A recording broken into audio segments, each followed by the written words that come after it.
সেদিনকে অফিস থেকে ফিরে চা খাচ্ছি, মা তখন বলল, জানিস তো, যে সমস্ত বাচ্চাদের বাবা মারা চাকরি করে না, সেই সমস্ত বাচ্চারা খুব অসহায় হয়। কথাটা শুনতে খুব খারাপ লাগলেও এটাই কিন্তু বাস্তব।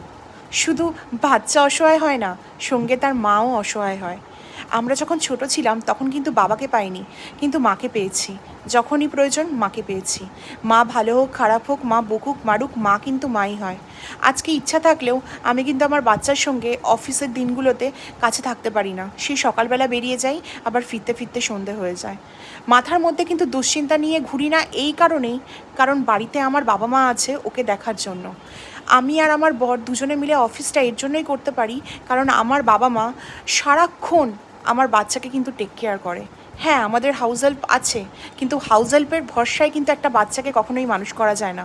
একটা বাচ্চাকে কিন্তু একটা সুস্থ পরিবেশ দিতে হয়, আর সেই পরিবেশটা কিন্তু বাড়িতে আমার বাবা মা দেয়। তার জন্য আমি অনেক অনেক ভাগ্যবান। আমি চাই যে আমার বাচ্চাটা ভালো করে মানুষ